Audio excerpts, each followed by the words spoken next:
lorsqu'on parle de Timothée, il faut savoir que Timothée, c'est fut un disciple qui fut instruit sous les pieds de l'apôtre Paul. Parlant donc de l'école de Timothée, nous parlons de ces cadres d'encadrement et d'instruction des appelés de Dieu en vue de les rendre efficaces dans le couloir de leur appel. En vue de les rendre efficaces dans le couloir de leur appel. Waouh! Mais, frère, vous serez d'accord avec moi que nous sommes là, en ce lieu, chaque jeudi, dimanche, pour des enseignements. Êtes-vous certain que les enseignements que nous recevons ne sont pas suffisants pour nous rendre des disciples? Il est bien indiscutable que nous avons nos cultes ordinaires de jeudi et de mardi, mais la particularité de cette école se justifie en ce sens qu'elle nous offre un cadre spécial de partage, de sagesse et d'expérience entre père et fils, en vue de permettre à ceux-ci, aux fils, de comprendre le méandre de leur appel, mais aussi un cadre spécial de formation et de renforcement des capacités en vue de permettre aux appelés d'être efficaces dans le couloir de leur appel. Parce que nous croyons fermement que Dieu est sur le point de relever une armée de serviteurs et de servants de Dieu qui craignent Dieu, qui marchent dans la sainteté, mais aussi qui ont du caractère. Et quelles sont les conditions à remplir pour prendre part à cette école? Les conditions à remplir pour prendre part à cette école, premièrement, d'abord, il faut être enfant de Dieu, né de nouveau. Et deuxièmement, il faut avoir un appel de Dieu. Et lorsque je parle de l'appel ici, l'appel doit être compris dans son sens large. C'est-à-dire que nous ne visons pas seulement le ministre quintuple, c'est-à-dire le ministre de Ephésiens 4, mais aussi toute personne qui a réussi un ministère peut-être d'intercession, un ministère de la mission, nous voyons les gagnants d'âme, un ministère au diaconat, un ministère de chant. Donc toutes ces personnes sont la bienvenue au sein de cette école. Frères et sœurs, c'est par ces mots que nous déclarons au nom de Jésus ouvert la première édition de l'école de Timothée. Que Dieu vous bénisse.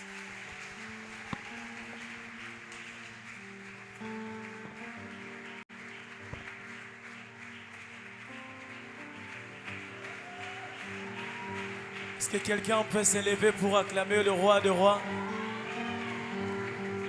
Il mérite nos acclamations en ce lieu. Acclame bien ton Dieu. Acclame bien ton roi. Acclame Jésus. Il est digne de gloire. Il est digne d'honneur. Acclame, acclame, acclame, acclame, acclame. Est-ce qu'on peut intensifier encore nos acclamations pour Jésus? En ce lieu, nous acclamons le roi des rois, nous acclamons Jésus, celui qui est au-dessus de tout. Alléluia. Jésus, nous te levons par nos acclamations et des cris de joie. N'arrête pas d'acclamer Jésus. N'arrête pas d'acclamer Jésus. Alléluia. Est-ce qu'on peut acclamer? Hey. Père, nous t'élevons par nos acclamations.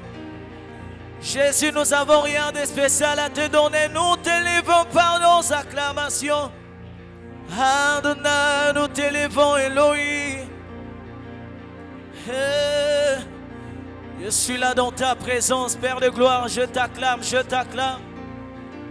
Je t'acclame, je t'acclame.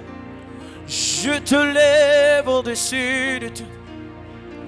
Alléluia, alléluia.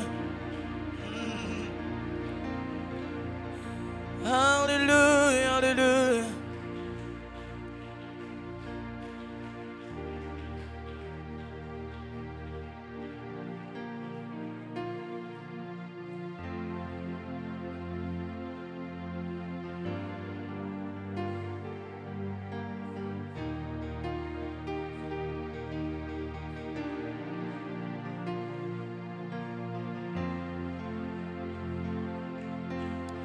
Quand tu descends, oui, tout s'arrête. Il y a transfert entre ciel et terre. Quand tu descends, l'atmosphère change. Il y a transfert entre. Quand tu descends, quand. Oui, tout s'arrête.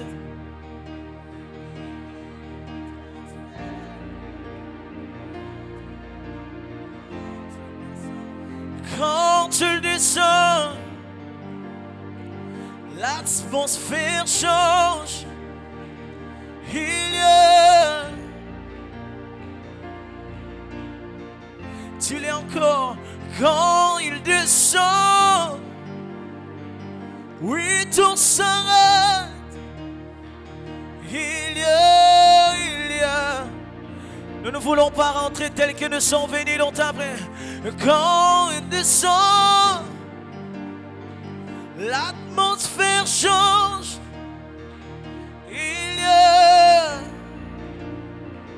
entre ciel et terre, tu l'es encore quand tu descends. Yeah. Oui, tout s'arrête. Il y a, s'il y a, nous voulons être transformés. Le Saint-Esprit est là, le Saint. C'est toi qui nous as invités. C'est toi qui nous as invités ce soir. Le Saint-Esprit est.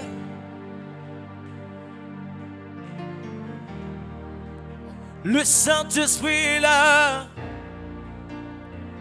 Et tu l'es encore. Le Saint-Esprit est là. Celui qui nous appelle dans sa présence. Le Saint-Esprit est là.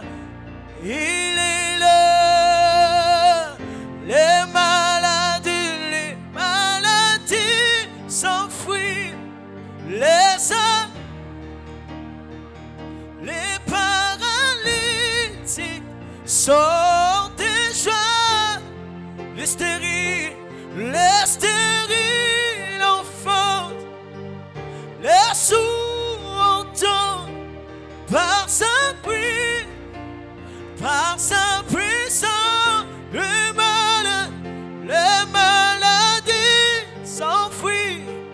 Les paralytiques sont déjà. Les stériles, les sourds, par sa puissance, les maladies, oh, les aveugles, les parents sont déjà. Les stériles, les sourds entendent à sa puissance.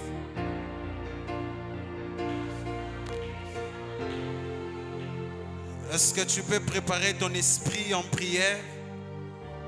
Appeler des dieux. Est-ce que tu peux prier ce soir que Dieu te parle? Que Dieu te forme dans cette école? Qu'il te donne les instructions? Le professeur devant lequel nous sommes venus ce soir s'appelle le Saint-Esprit. Alors j'aimerais que tu demandes à Dieu de parler à ton cœur.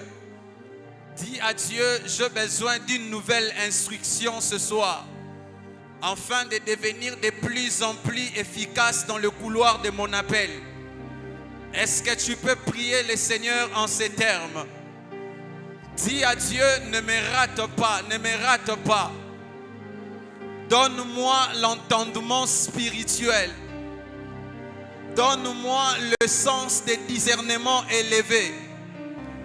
Je veux recevoir l'instruction avec beaucoup de sensibilité. Est-ce qu'un appelé de Dieu peut prier?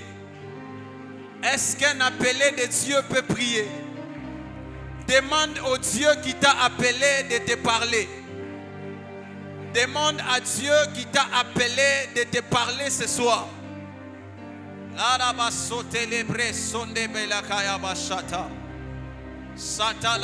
Saint-Esprit, nous sommes dans ton école.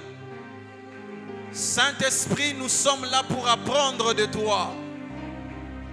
Permets à nos esprits d'être connectés à l'enseignement. Nous voulons comprendre la parole dans toutes ses méandres.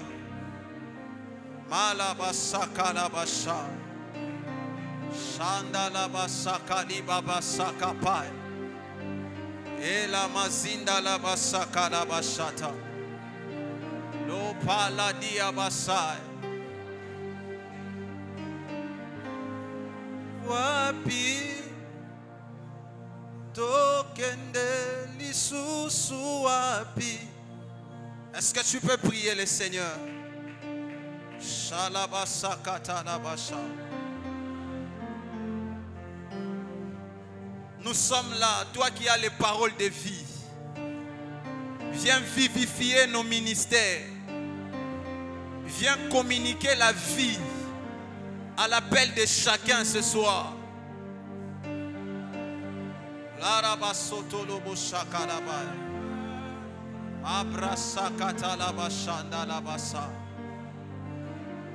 Père, merci de le faire pour l'honneur et la gloire de ton Saint-Nom.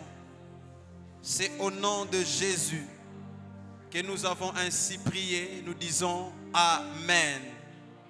Est-ce qu'on peut royalement acclamer Jésus?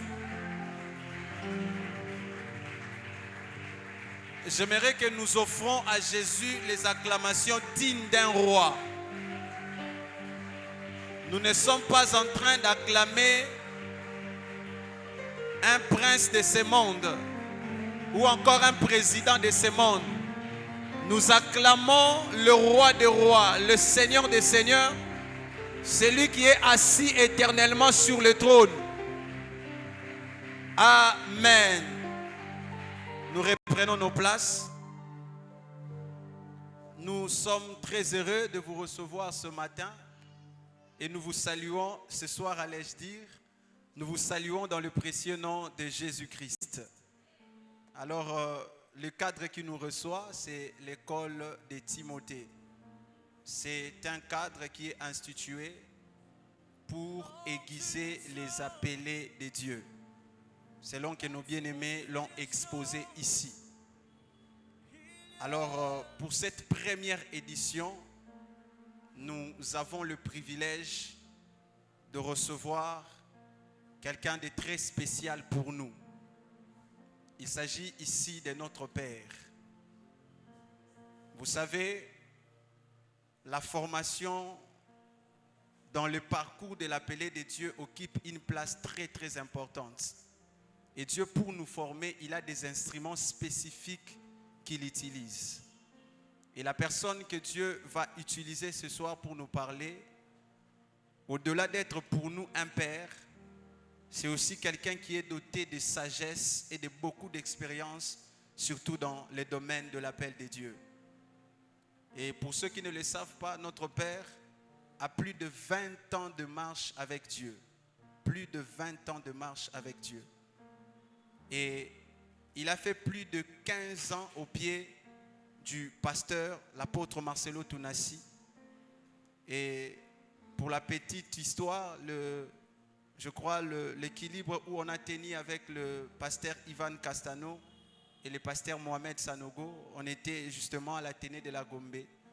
Nous avons entendu les témoignages que l'apôtre donnait de notre Père, combien il a été loyal à ses pieds, combien il a travaillé avec beaucoup d'efficacité. Et nous croyons que ces bagages nous est aussi utiles. Est-ce que quelqu'un le croit? Et le fait d'être en contact avec notre Père dans ce cadre de l'école de Timothée sera pour nous aussi une occasion de recevoir cette sagesse. Je crois qu'après ces moments, tu ne resteras plus la même personne. Dieu va donner une autre dimension dans ta manière de servir le Seigneur et il va t'amener à connaître encore de nouvelles expériences avec lui. Est-ce que tu es prêt à écouter notre Père ce matin, ce soir? Excusez-moi. J'ai demandé, est-ce que tu es prêt? Alors, nous l'avons dit qu'on devait être doté de notre bloc-notes et de notre stylo parce que nous sommes dans une école. Dans une école, on écrit. Dans une école, on note. Est-ce que tu peux balancer ton bloc-notes et ton stylo? Gloire à Dieu, c'est presque toute la salle. Et également, nous signalons que puisque nous sommes dans une école, normalement, il devrait y avoir séance de questions. Mais comprenez que nous courons derrière les temps. Nous courons derrière les temps. Alors si vous avez des questions par rapport à l'enseignement qui sera donné, vous allez justement prendre un papier, vous écrivez votre question. À un moment donné, les membres de la coordination vont circuler, de la coordination de l'école de Timothée. Nous allons collecter toutes ces questions. À la prochaine édition, avant que les pères entament la matière, je crois qu'il sera question de répondre d'abord à toutes ces préoccupations pour permettre à tout le monde de se fixer sur la même longueur d'onde. Amen. Alors je nous invite à nous tenir debout alors que je suis en train d'inviter du haut de cet hôtel notre Père, le pasteur Justin Mananga. Nous acclamons le Seigneur et nous les recevons à ce titre.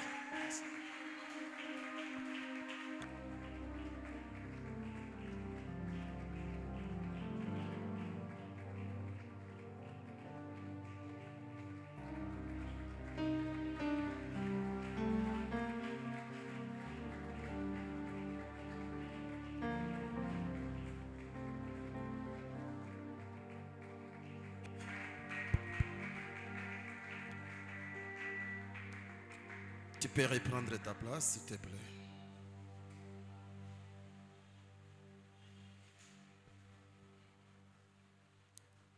Commence à prier pour la parole.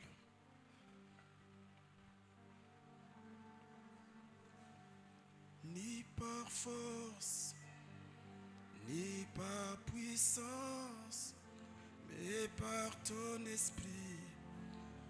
Envoie ton esprit. Ni par force, ni par puissance, mais par ton esprit. Envoie ton esprit. Ni par force, ni par puissance, mais par ton esprit. Envoie ton esprit. Ni par force, ni par puissance, mais par ton esprit. Envoie ton esprit.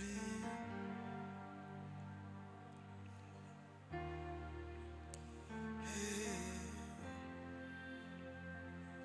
mon Dieu.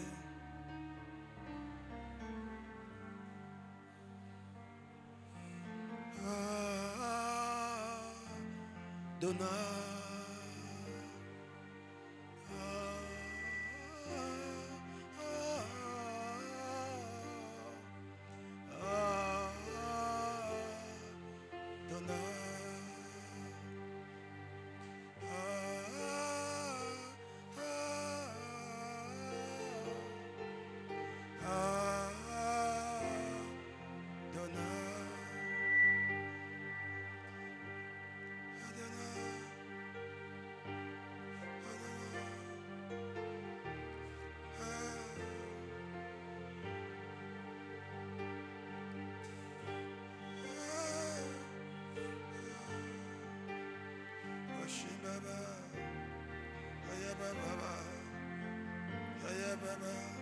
Saint-Esprit, assoiffé, que ton onction descende sur nous. Je suis disposé, assoiffé, que ton onction descende sur moi. Sommes disposés, assoiffé, que ton onction descende sur nous. Que ton onction descende sur nous. Que ton onction descende sur nous. Si moi et que ton onction descende. Si moi et l'onction ce soir, si moi et voilà, oh, sur nous et Saint-Esprit, si nous et l'onction ce soir, si moi et l'onction descend. Merci Saint-Esprit. Nous te confions ces instants, Saint-Esprit. Accomplis ton plan et atteins ton but. Que la volonté du Père soit accomplie. Forme-nous, taille-nous, donne-nous la nature qu'il faut afin d'être utile pour les seigneurs en ces temps de la fin. Merci pour la présence de mon frère et de ma soeur en ces lieux. Des personnes que tu as invitées dans ton école. Croyons, Père, que nous ne sortirons pas de ces lieux tel qu'on est venu. Bénis ces instants, bénis la parole. Merci pour la fraîche onction. Donne de l'intelligence à ton peuple afin de comprendre le message. Merci de le faire pour ta seule gloire. Au nom de Jésus-Christ, ton Fils, nous avons prié et reçu. Reçois nos acclamations. Reçois nos cris de joie. Amen. Salut ton frère, salut ta sœur. Je vous salue tous au nom précieux de Jésus-Christ. Même vous qui nous suivez en ligne, nous vous saluons au nom de Jésus. Amen. Je suis dans 1 Timothée, chapitre 4, versets 1 à 15. Restons assis, s'il vous plaît. 1 Timothée, chapitre 4, versets 1 à 15. Mais l'Esprit dit expressément que dans les derniers temps, quelques-uns abandonneront la foi pour s'attacher à des esprits séducteurs et à des doctrines des démons, par l'hypocrisie des faux docteurs, portant la marque de la flétrissure dans leur propre conscience, prescrivant de ne pas se marier et de s'abstenir d'aliments que Dieu a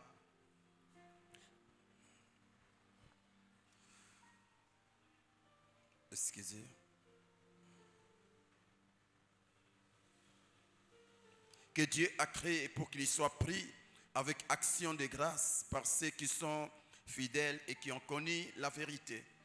Car tout ce que Dieu a créé est bon et rien ne doit être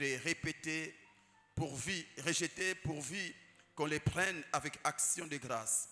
Parce que tout est sanctifié par la parole de Dieu et par la prière. En exposant ces choses aux frères, tu seras un bon ministre de Jésus-Christ, nourri des paroles, de la foi et de la bonne doctrine que tu as exactement suivie.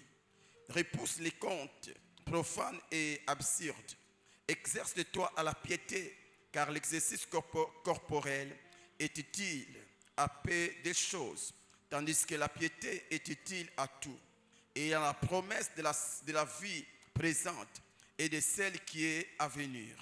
C'est là une parole certaine et entièrement digne d'être récit. Nous travaillons en effet et nous combattons parce que nous mettons notre espérance dans Dieu vivant, dans les dieux vivants, qui est le sauveur de tous les hommes, principalement des croyants.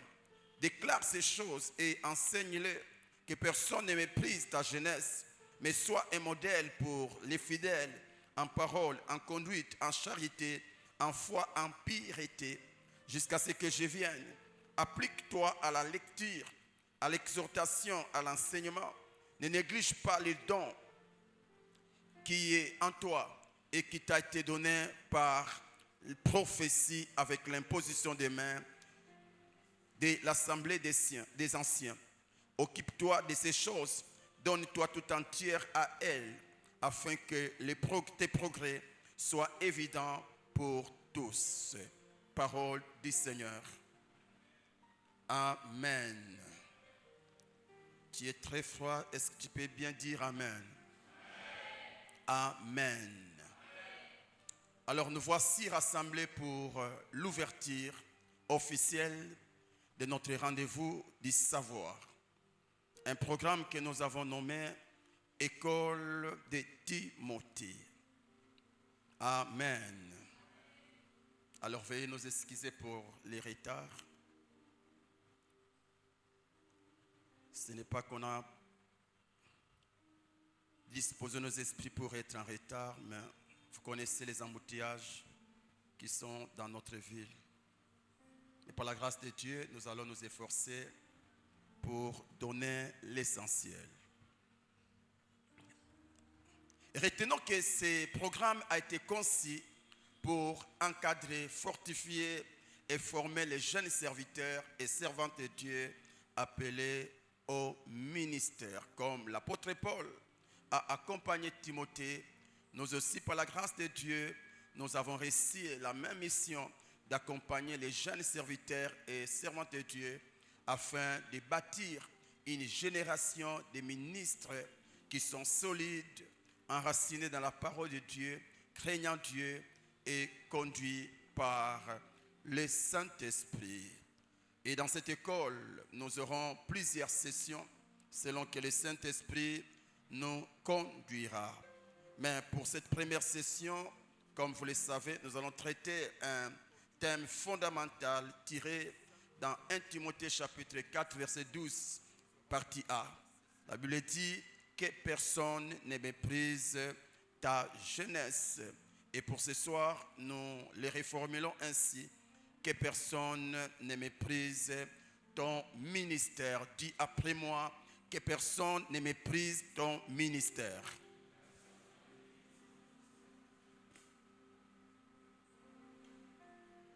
Amen.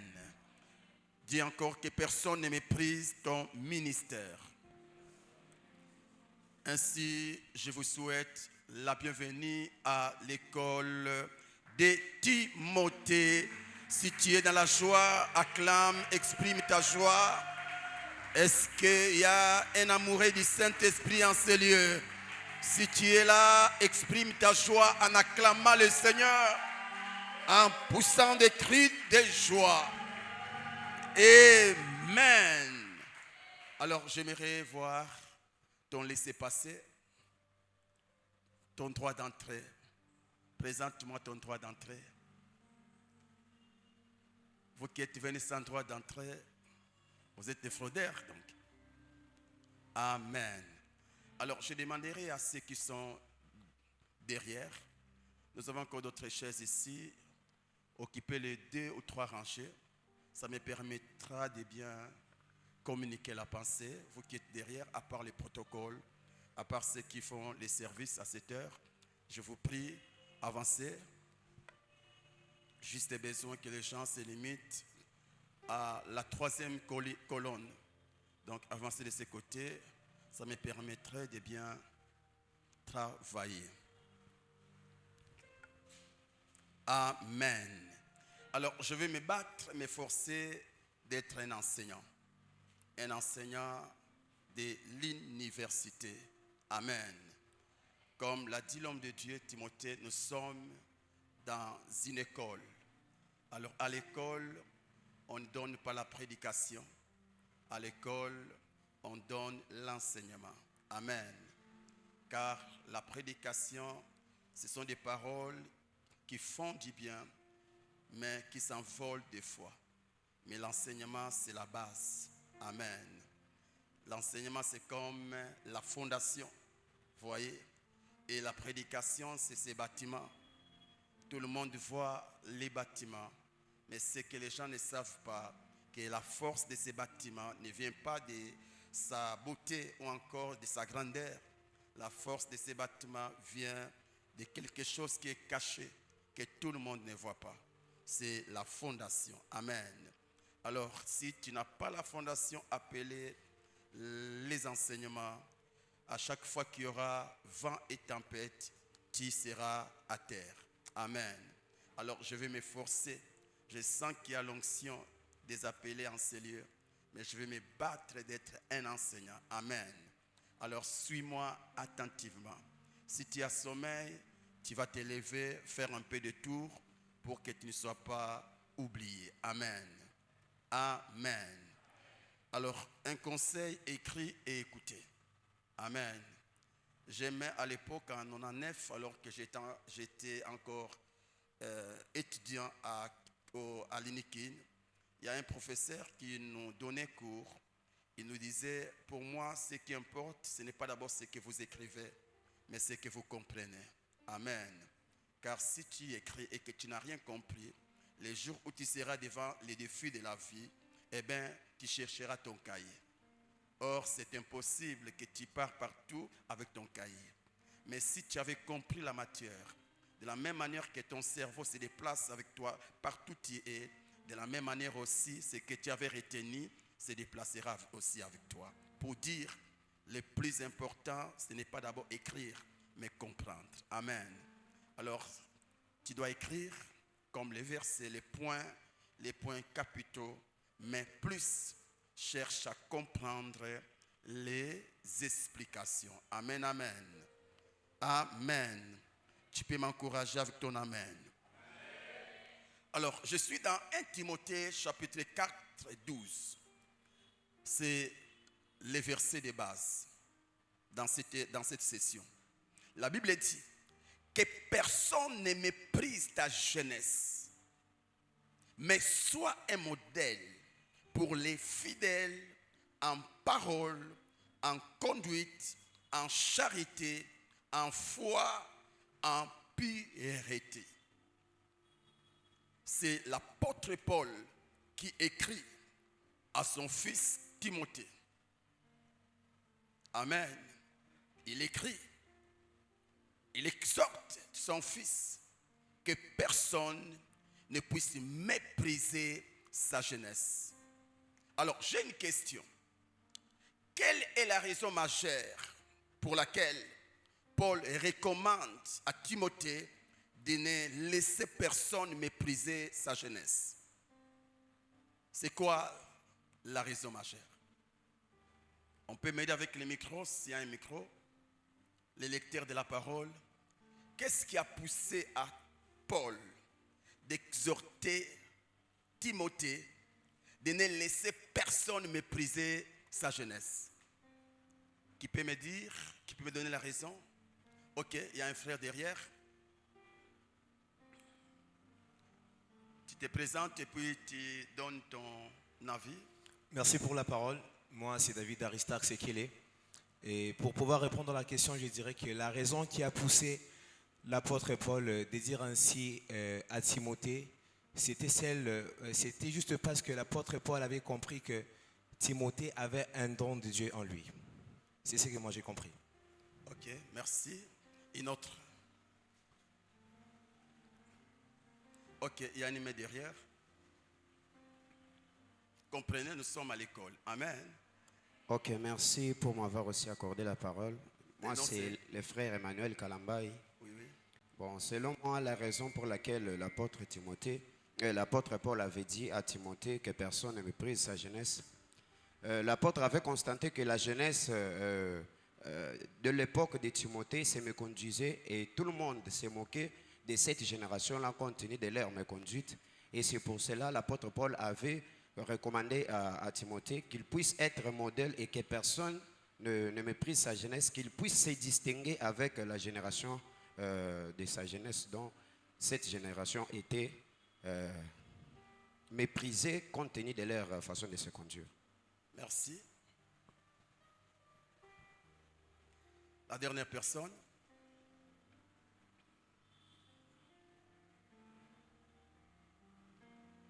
Ok. Il y a une main. Ok, on commence par la sœur Dorcas.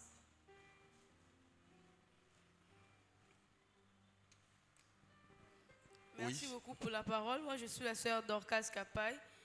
Selon moi, je pense que c'est parce que Timothée avait un âge moindre par rapport aux gens qui l'encadraient. Et ça faisait que ces gens-là pouvaient le maîtriser à cause de son âge. Parce qu'il était inférieur et à l'église où il encadrait, il y avait des gens qui étaient supérieurs à lui. Voilà pourquoi l'apôtre Paul a demandé, l'a ordonné au fait que personne ne puisse mépriser son âge, mépriser son étape, sa jeunesse. Merci. La dernière personne.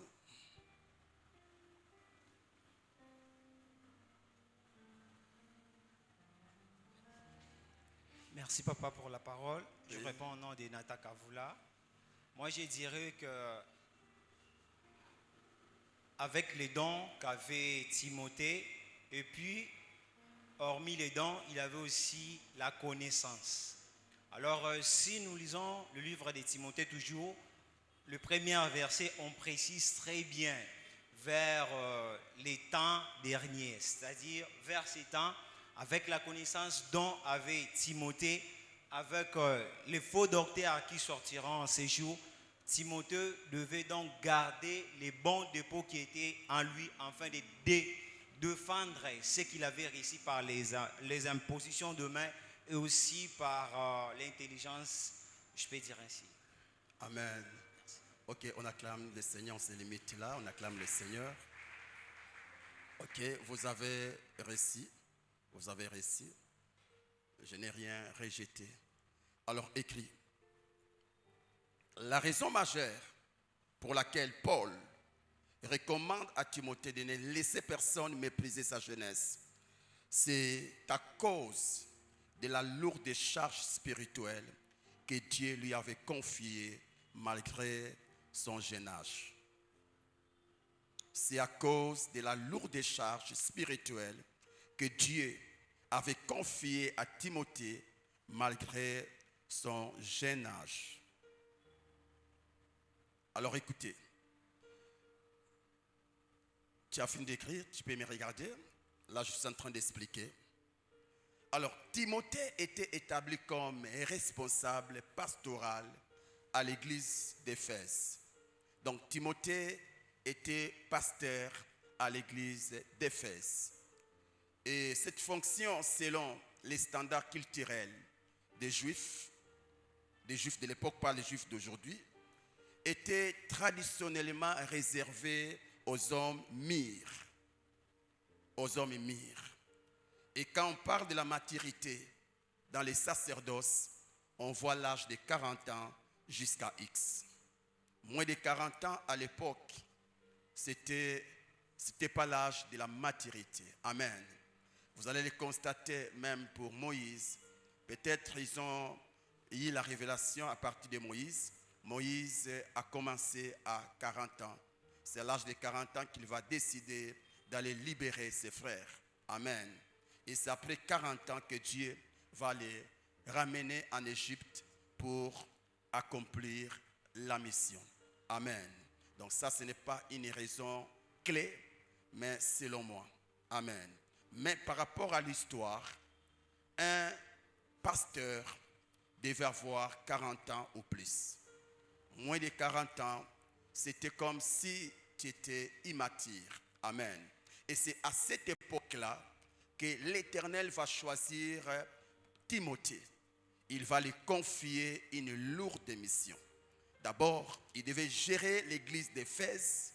Et dans l'église d'Éphèse, il y avait des hommes et des femmes qui étaient doués devant la loi mosaïque. Et ces personnes, par la grâce de Dieu, ont donné leur vie à Christ. Et les jeunes hommes appelés Timothée devaient les gérer. Et j'ai fait mes recherches. Quand Dieu avait confié à Timothée cette charge, cet homme, Timothée, avait 30 à 35 ans. Entre 30 ans à 35 ans. Donc, c'était un jeune, selon la tradition juive. Amen. Et si vous lisez les épîtres, vous lisez 1 Thessaloniciens, vous lisez 1 Corinthiens et d'autres versets, vous allez remarquer que cet homme n'avait pas qu'une seule mission. C'est-à-dire, comment j'allais dire, prendre soin de l'église d'Éphèse. Non. Cet homme avait aussi la mission, comme l'a dit un frère, il devait résister aux fausses doctrines. Vous voyez, c'est encore facile pour un homme expérimenté, comme l'a dit Timothée, par la grâce de Dieu, bientôt 28 ans dans le Seigneur. Vous voyez, donc ça devait être un homme expérimenté qui maîtrise bien la loi mosaïque et qui a aussi été peut-être avec Jésus, qui peut faire face aux fausses doctrines, mais pas un jeune garçon. Et surtout, quand vous lisez l'histoire, c'est comme si cet homme Timothée avait double nationalité. Entre son père et sa mère, quelqu'un n'était pas juif. Voyez? Et cela même, on a exigé. Oh là là. S'il vous plaît, ne faites pas des...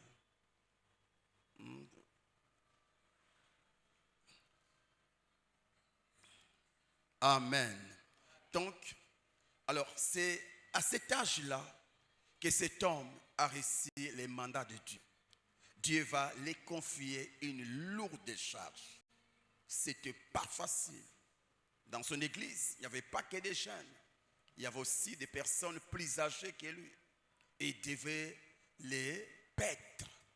Et ce n'était pas une chose facile. La raison pour laquelle l'apôtre Paul va exhorter à Timothée de ne pas se sous-estimer.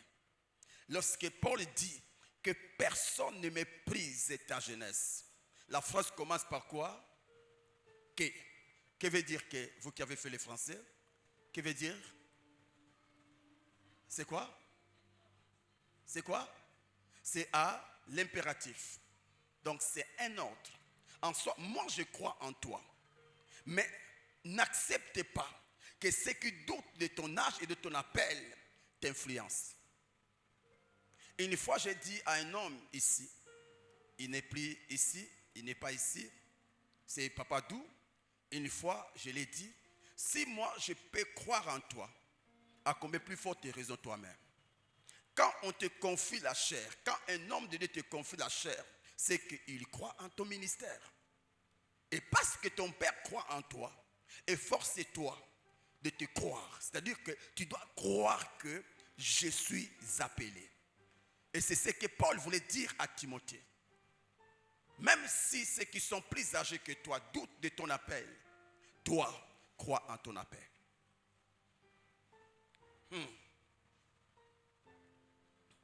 Alors, s'il faut reformuler 1 Timothée 4,12, je dirais ceci. Timothée, tu es jeune, oui, mais ton appel est réel et authentique. Alors, ne te laisse pas écraser par les attentes humaines. Prouve ta légitimité par ton exemple, ton caractère et ta fidélité. Oui, tu es jeune.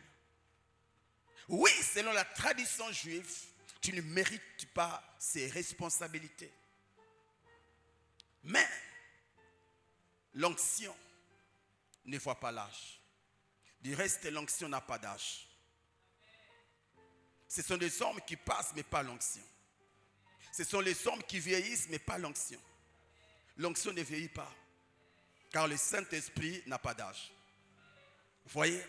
Donc, parce que tu as l'onction, quel que soit ton âge, prends-toi comme Dieu te prend. Prends-toi comme Dieu te prend. Si Dieu n'avait pas confiance en toi, il n'allait pas te confier cette charge. Quand Dieu appelle un homme, malgré ses faiblesses et ses défauts, sachez-le que Dieu croit en la personne. Et ce qui est vrai, celui qui appelle est celui qui change les cœurs. C'est-à-dire, il a la capacité de guérir les bégaiements de qui? Le problème avec Moïse, c'est qu'il pensait que le Dieu d'Israël n'avait que la capacité d'appeler au ministère. Alors que Dieu n'avait pas que la capacité d'appeler, mais aussi de guérir les bégaiements. Pour dire, malgré ton âge, si l'appel vient de Dieu, prends-toi comme Dieu te prend. Considère-toi comme Dieu te considère. Car le plus grand ennemi d'un appel, ce n'est pas Satan, mais c'est ton doute. Si tu ne te crois pas, même si tu es plein d'onction, tu n'iras nulle part. En soi, l'onction ne peut jamais faire des exploits sans un homme. Dieu peut manifester sa toute puissance. Mais parce que cette puissance devait sauver les âmes, Dieu est obligé de passer par un homme sauvé pour que tout le monde comprenne que celui qui m'a sauvé est celui qui veut aussi vous sauver. Pour dire quoi? L'onction cherche un vase. Alors si le vase n'est pas disponible, l'onction va s'arrêter. C'est comme l'histoire de la femme du prophète. Vous connaissez l'histoire. Cette femme avait un sérieux problème de dettes et devait payer les dettes. L'homme de Dieu, Élisée, si j'ai la bonne mémoire, va dire à la femme, qu'est-ce que tu as à la maison? Oh, j'ai un peu d'huile, un peu de vase. Est-ce que tu ne peux pas chercher ailleurs, partir chez tes voisins, afin que... Et cette femme est allée chercher. Elle a réussi selon sa foi, bien sûr. Et quand les vases étaient pleins et qu'il n'y avait plus de vases, qu'est-ce que l'huile avait fait? L'huile s'est arrêtée. En d'autres termes, tu peux tu peux être choisi par Dieu. Mais si tu n'es pas prêt d'être utilisé par Dieu, quelles que soient les bonnes intentions de Dieu, tu seras toujours inutile. Alors, Paul va conscientiser Timothée. Ne laisse personne te distraire. Ne laisse personne t'empêcher de devenir ou d'être ce que Dieu t'a destiné. Efforce-toi. Ne laisse personne mépriser ta jeunesse. En d'autres termes, ne laisse pas ta jeunesse t'influencer. Mais sois influencé par celui qui t'a appelé. Et ce soir, je me tiens devant toi comme Paul devant Timothée. Je ne sais pas, c'est quoi ton appel? Est-ce que tu crois en ton appel? Est-ce que tu crois? Les réalités qui t'entourent n'est pas un thermomètre pour t'amener à croire ou à douter de ton appel. Même si ton appel n'impacte personne, cela n'est pas un signe que tu n'es pas appelé. Car tout appel a un commencement. Tout appel a un cheminement. Et tout appel a une fin. Et tout ce qui commence manifeste la faiblesse. Mais avec le temps, ce qui était faible deviendra fort. Et avec le temps, ce qui était faible, fort, deviendra quoi? Redeviendra faible. Pour dire quoi? Personne ne sait l'âge qu'a ton appel. Mais celui qui appelle connaît l'âge de ton appel. C'est pour dire, reste derrière celui qui t'a appelé. Je change.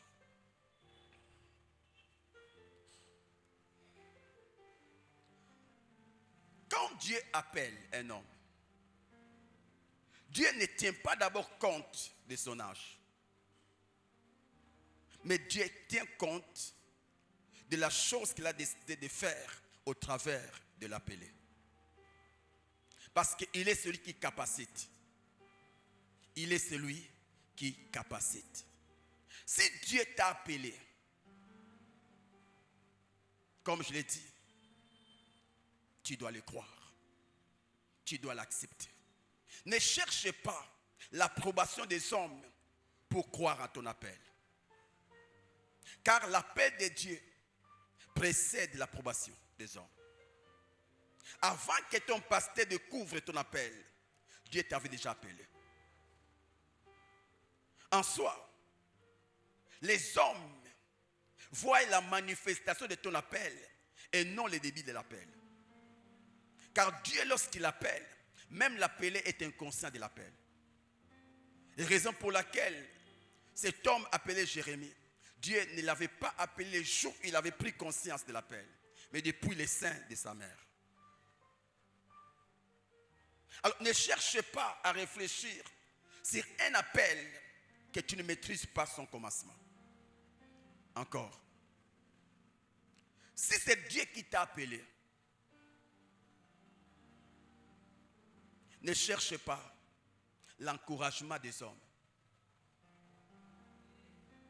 Sinon, tu vas renoncer à ton appel. Si c'est Dieu qui t'a appelé, ne change pas de langage parce que même la modération à l'église ne le fait pas.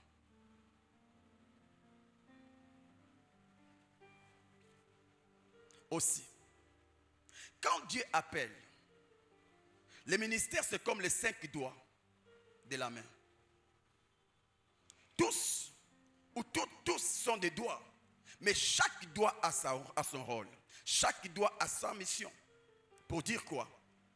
Si c'est Dieu qui t'a appelé, même si aujourd'hui tu es au pied de ton pasteur, un jour, tu seras dans les couloirs de ton appel.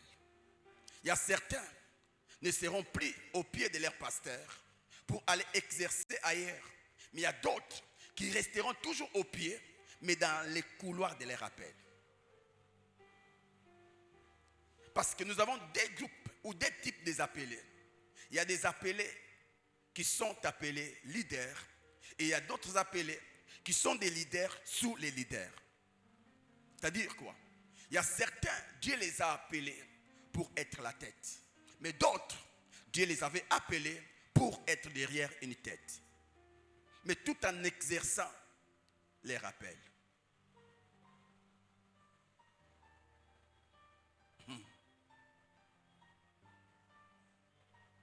Alors tu dois être les premiers fans de ton appel. Un appel que tu détestes ne te bénira pas. Mais un appel que tu adores, ou que je change l'adoration, que tu apprécies, te bénira. Amen. Là, je parle d'abord aux appelés du ministère. Quand je parle ministère, je vois les 5 ministères. Amen. Timothée, sois sûr que ton appel est authentique. Alors travaille dans ton appel. J'aime ce qu'un homme m'a dit. Ne t'attache pas à ton appel parce que tu as les encouragements des hommes. Aussi, ne te détache pas de ton appel parce que tout le monde te décourage. Attache-toi à ton appel parce que tu as compris, lorsque Dieu appelle, il a une mission à atteindre. Et tant que tu n'as pas encore atteint la mission, ne laisse personne te distraire. Et c'est là que j'ai toujours conseillé aux frères et sœurs qui passent par la minute d'Enem. Écoutez, réussir à la minute d'Enem n'est pas un thermomètre que Dieu t'a appelé. Je connais des gens qui à l'époque étaient passés à la minute d'Enem, mais aujourd'hui ne sont plus dans les ministères. Pour dire quoi? Si le Seigneur t'a appelé, même si tu ne passes pas par la minute d'Enem, ton appel finira toujours par... Parce que ce qui est vrai, un appel, c'est comme une semence sous la terre. Tôt ou tard, la semence fera un chemin et sortira. Et tout le monde verra que lui, c'est un appelé de Dieu. Quand un homme dit, dans cette église, dans ce groupe, on est en train d'étouffer mon appel. C'est faux. C'est faux.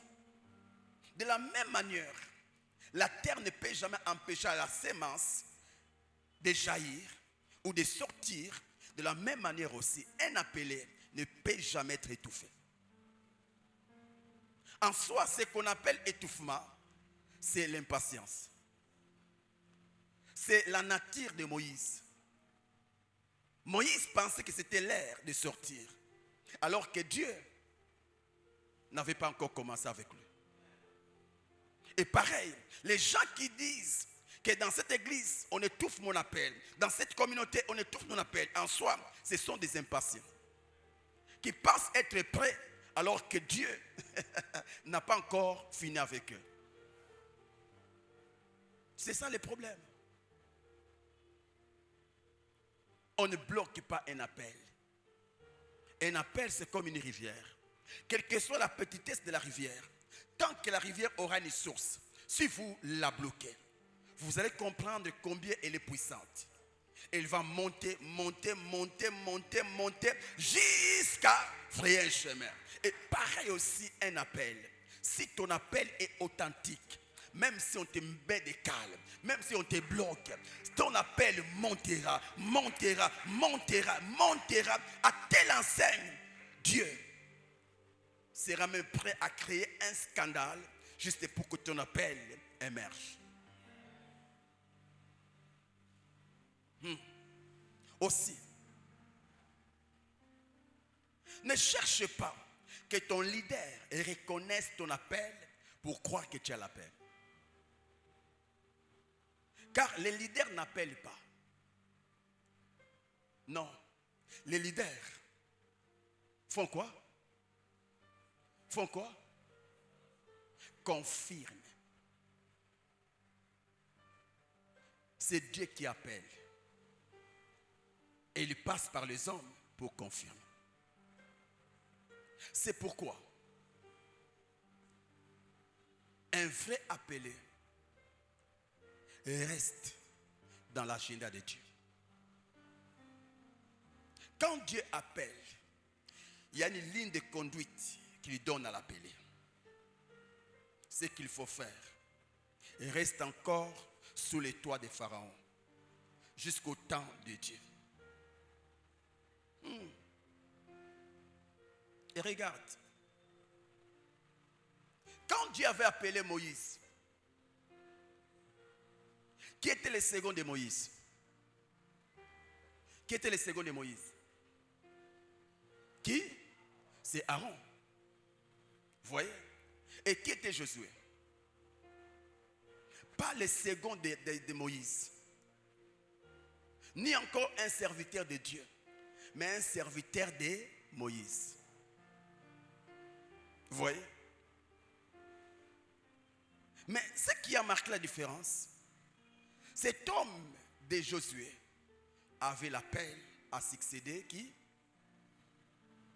Et nulle part on a vu Josué prendre la place d'Aaron. Nulle part. Un vrai appelé ne se précipite pas. Un vrai appelé est patient. Parce que l'appel de Dieu est toujours patient. Aller avant les temps, c'est une destruction. Et aller aussi après les temps, c'est une destruction. Mais quand tu es patient, tu partiras au temps de Dieu. Parce qu'il y a un Moïse qui devait partir pour que toi, Josué, tu les remplaces. Écoutez, dans les domaines de ton appel, tu n'es pas le seul appelé. Avant toi, il y avait quelqu'un. Et tant que l'autre est là, toi, tu dois encore être resté en réserve. Ou une réserve. On dit quoi? Une réserve, une réserve. Vous voyez? Alors, quand tu veux aller alors que l'autre est là, tu n'auras pas de place. Malgré ta connaissance, tu n'auras pas de place. Parce que chaque appelé a sa saison.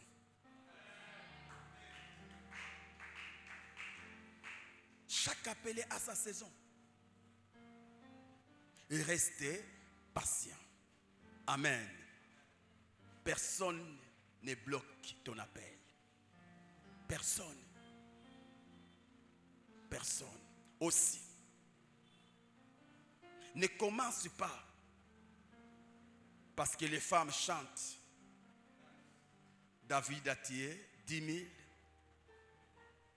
Saoul a tué 1000. Non. Et raison pour laquelle, malgré leurs chansons, David est resté David.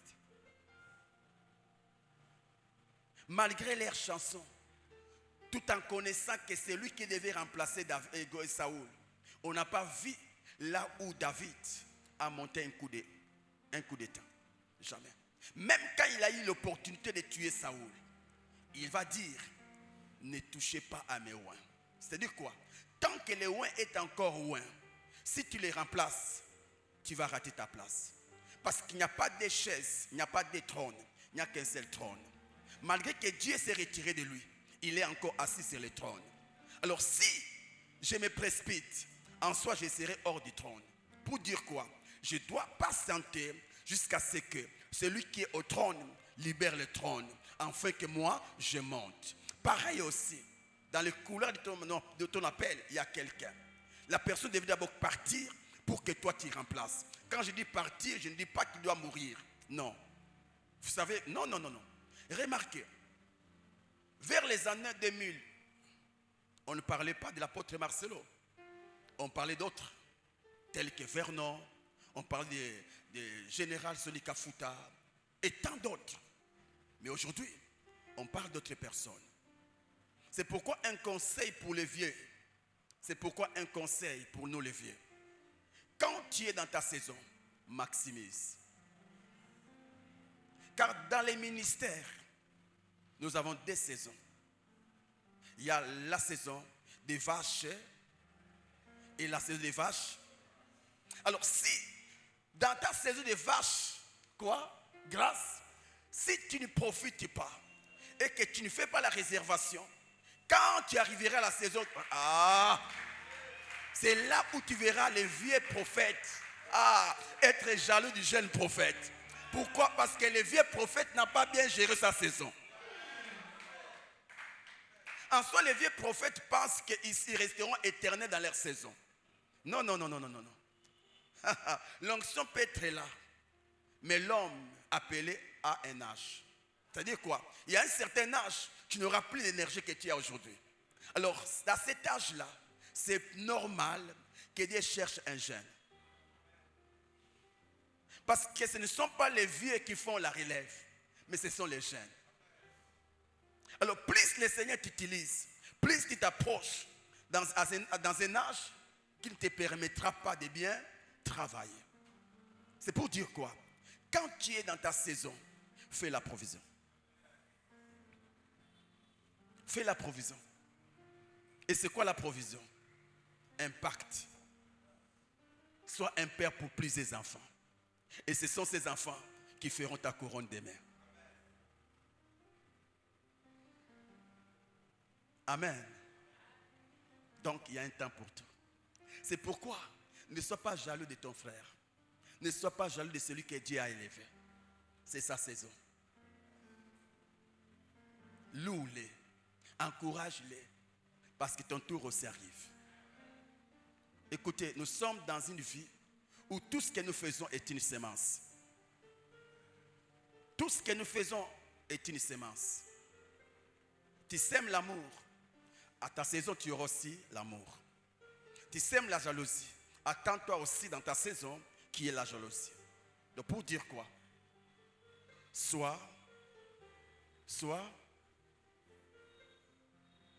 Amen. Est-ce que quelqu'un comprend? Alors terminons.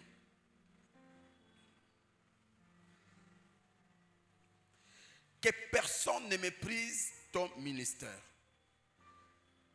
Donnez-moi 10 minutes et nous allons clôturer. Nous avons commencé en retard. Est-ce que ça passe? Est-ce que ça passe? Je peux évoluer un peu, hein? Ok. Que personne ne méprise ton ministère. Alors aujourd'hui, pendant quelques minutes, je vais définir les mots ministère et creuser là-dessus. Et prochainement, les mois prochains bien sûr, on va parler de comment faire pour ne pas permettre aux hommes de mépriser son ministère. Alors commençons avec le ministère. Qu'est-ce que signifie le ministère? Tu peux écrire. Le mot ministère vient du latin ministerium. M-I-N-I-S-T-E-R-I-U-M.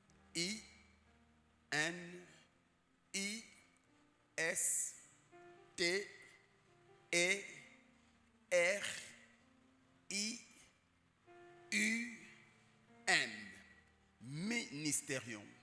Qui signifie service. Dis après moi, service. Et en grec, c'est diakonos. D-I-A-K-O-N-O-S.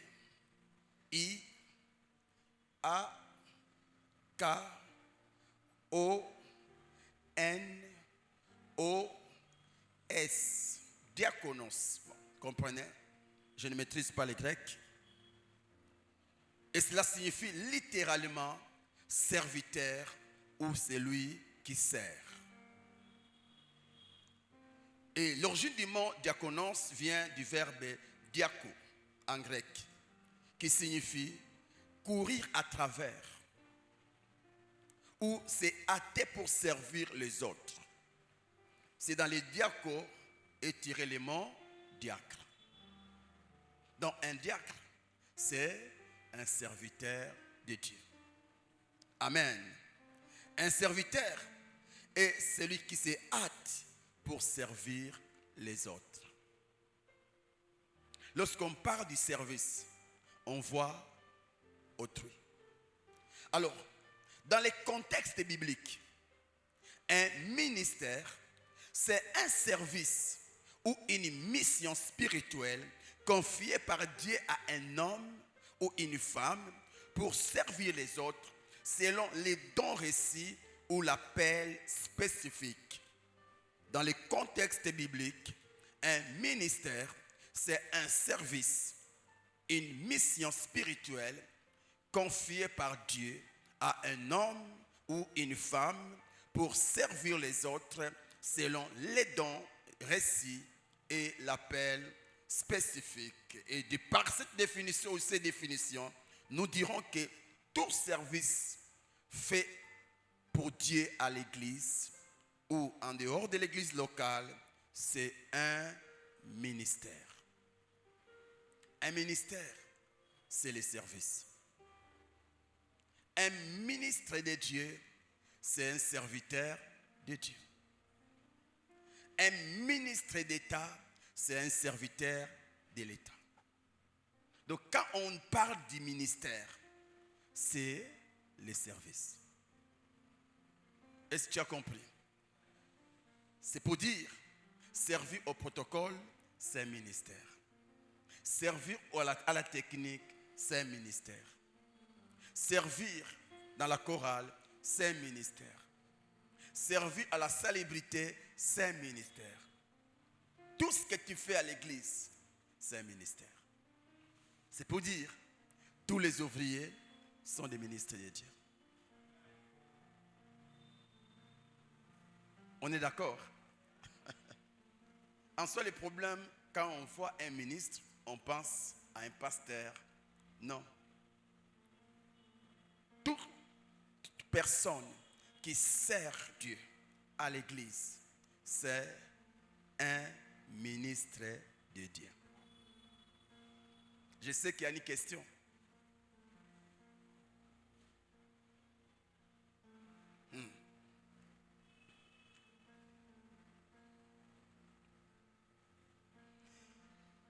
Quand nous lisons Éphésiens 4, 11, 12, nous avons tendance de croire que être ministre de Dieu, c'est avoir les 5 ministères. Parce qu'on parle du ministère. En soi, ici, l'apôtre Paul faisait mention au service. Un apôtre, c'est un serviteur de Dieu. Un docteur, c'est un serviteur de Dieu. Un pasteur, c'est un serviteur de Dieu. Un évangéliste, c'est un serviteur de Dieu. Qui encore? Un apôtre, c'est un serviteur de Dieu. Et si vous allez plus loin, vous allez, parce que le Nouveau Testament est écrit en grec. Là où l'on parle ministre, on écrit, je sais quoi encore le mot encore j'ai oublié, c'est, attends, je vois le nom, c'est diakonos. Un serviteur. Amen. Un serviteur de Dieu et un ministre de Dieu, c'est la même chose. La différence entre un serviteur de Dieu qui n'a pas l'appel à la parole, et un serviteur de Dieu qui a l'appel à la parole, c'est au niveau de leur fonction. Lorsqu'on parle de l'organigramme, lorsqu'on voit l'organigramme des serviteurs de Dieu, on décide, la Bible nous parle des apôtres. En d'autres termes, c'est ceux qui font partie des 5 ministères qui sont à la tête de l'Église. C'est comme à l'époque des premiers disciples. On parlait de l'Église primitive. Mais dans cette Église, il y avait les colonnes. Et parmi les colonnes, on cite les 12. Vous voyez? Les 12. Mais tous étaient des serviteurs. Mais la différence, c'est au niveau des fonctions. Il est technicien.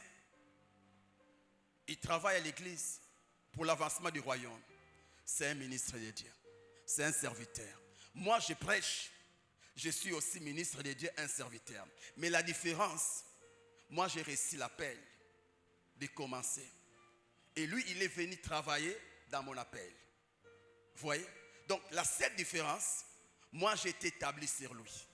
Mais tous, nous sommes des serviteurs de Dieu. Nous sommes des serviteurs. Amen. Aussi, terminons. Est-ce que tu as compris la différence? Mais il y a une différence entre un serviteur de Dieu et un homme de Dieu. Allah, il y a une différence. Mais même prochainement, nous allons en parler. Amen. Amen. Amen. Alors terminons. Parlons des 3 dimensions clés du ministère. 3 dimensions clés du ministère. La première dimension, c'est les services. Dis après moi, service. Service. Alors écris, ça c'est important. Le ministère n'est pas une position d'autorité pour dominer, mais un appel à servir. Le ministère n'est pas une position d'autorité pour dominer, mais un appel à servir. Lisons Matthieu chapitre 20. Matthieu chapitre 20, verset 26 à 28. Que dit la Bible?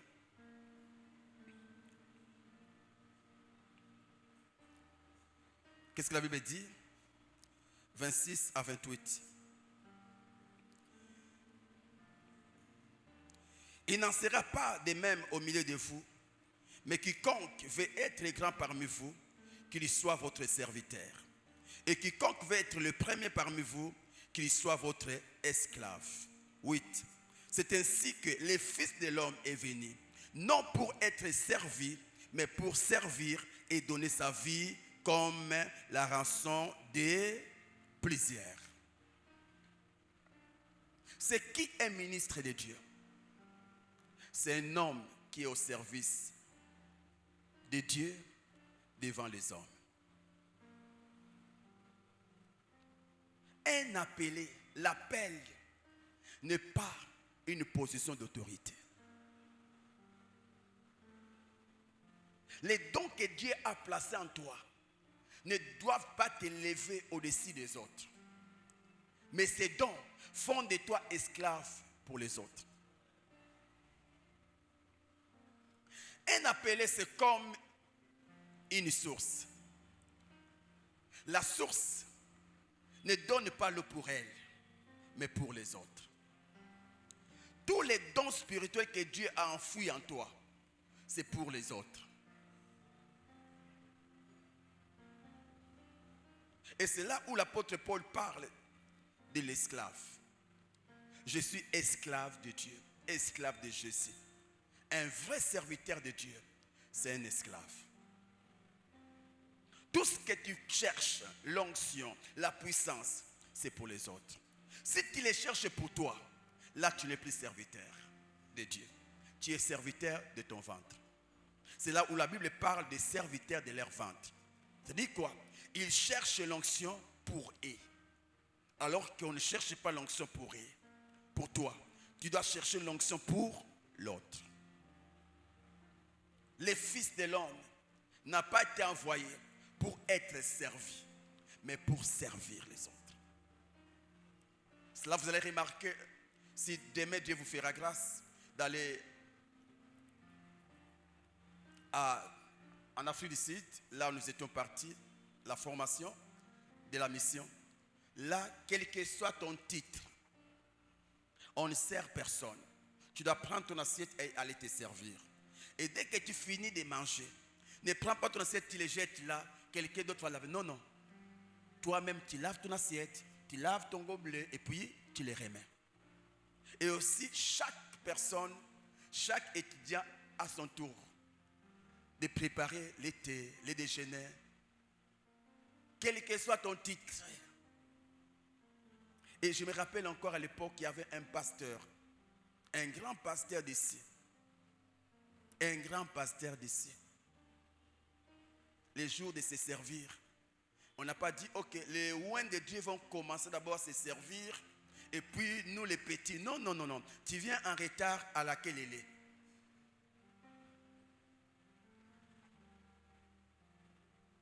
Non. Et c'est là où j'avais vu aussi l'humilité du pasteur Ken.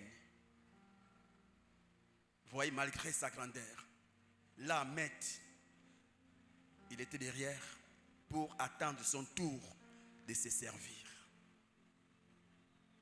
Parce qu'il n'y a pas de ministère sans humilité. Alors, le problème, c'est quoi? Beaucoup d'appelés, surtout les jeunes appelés, sont trop orgueilleux. Trop orgueilleux de leur ministère. Ils sont trop conscients de leur grâce. Plus tu es conscient de ton appel, plus cette conscience t'éloignera de l'appel. Il y a des rivalités parce que les gens sont beaucoup conscients de leurs appels. Non. Un esclave qui est conscient de son esclavage, dire que parmi les esclaves, c'est moi le grand esclave. Et quand vous lirez le contexte, on nous parle des fils de Zébédée. Ils ont dit à leur maman, allez dire à Jésus, lorsque tu seras dans la gloire, placez-nous l'un à ta gauche, à ta droite, l'autre à ta gauche. Pour dire quoi? Donc, parmi les 12, c'est nous qui devons chapeauter. Et ce que vous verrez déjà à l'église, dans cette église, après le couple pasteur, c'est moi. C'est moi. Parmi les grands orateurs de cette église, c'est moi les grands. Vous voyez? Ça, ce n'est pas la foi, c'est de l'orgueil. Ce n'est pas la foi. La comparaison n'est pas une foi. La comparaison n'est pas le signe et le fruit du Saint-Esprit. La comparaison est le fruit de l'orgueil.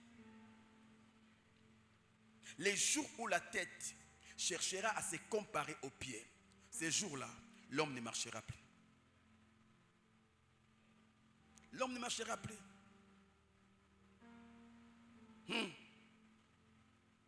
Ne te compare pas.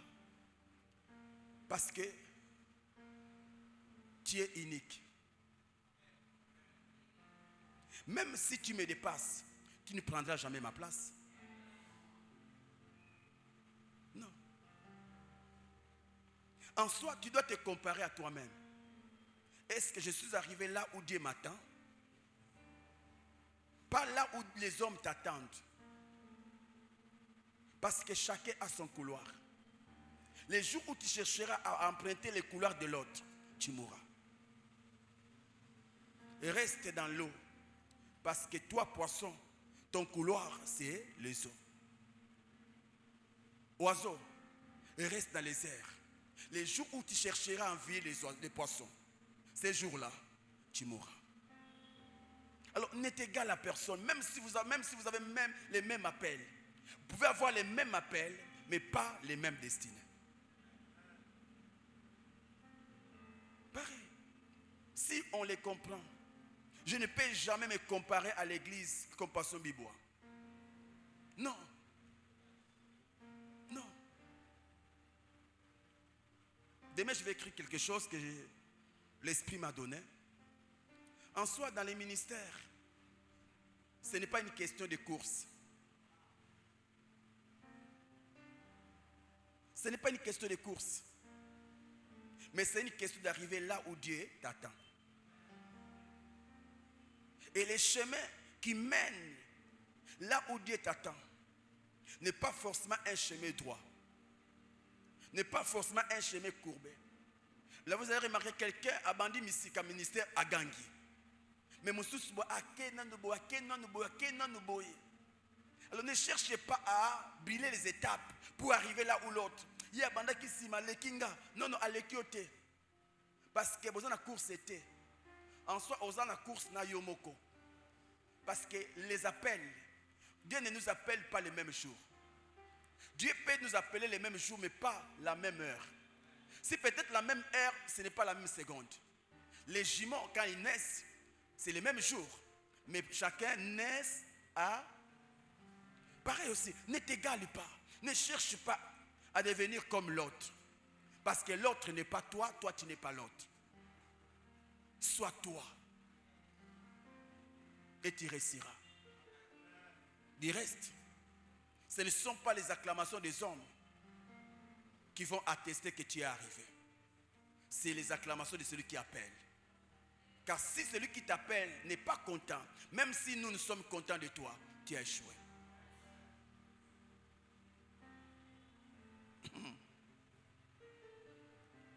Sois serviteur. Un serviteur, c'est un esclave. Tu as bien chanté, gloire à Dieu. Tu as bien prêché, gloire à Dieu. Je termine.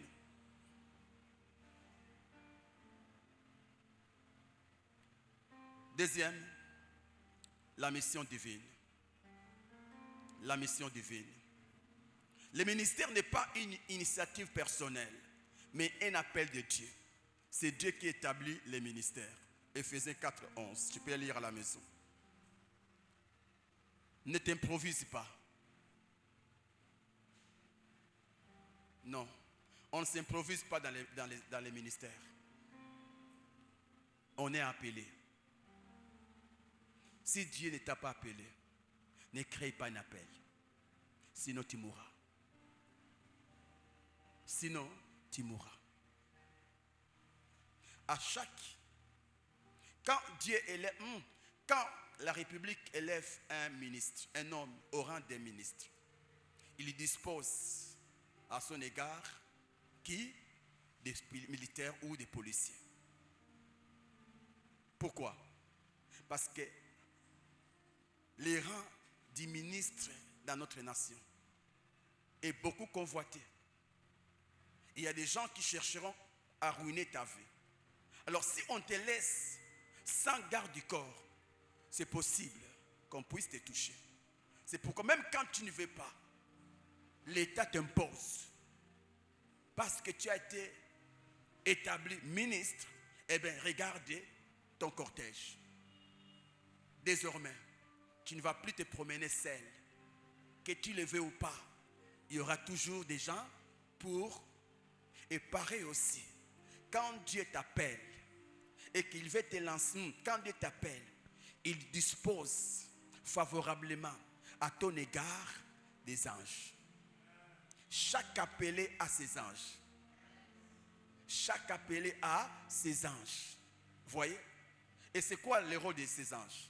Protéger. Voyez? Alors imagine que tu crées ton appel. Tu dois aussi créer tes anges. Que Dieu vous bénisse.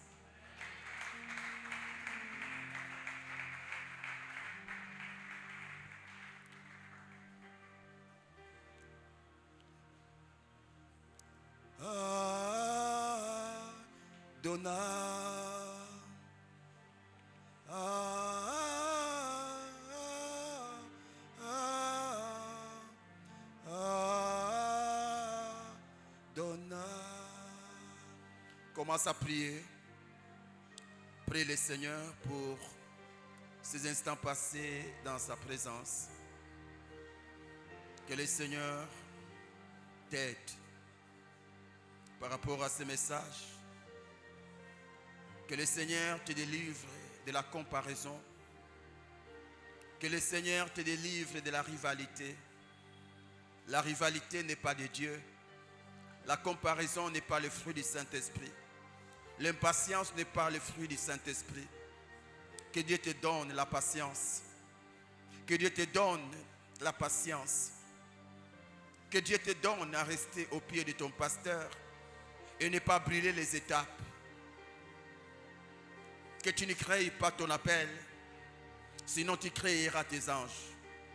Or, aucun homme ne peut créer un ange. Donc, tu seras un appelé sans des anges. Oh Dieu, merci pour cette grâce. Oh Dieu, merci pour ces instants. Raison pour laquelle je me tiens debout et j'acclame royalement Jésus. Sois debout et acclame le Seigneur. Sois debout et acclame le Seigneur. Sois debout et acclame le Seigneur.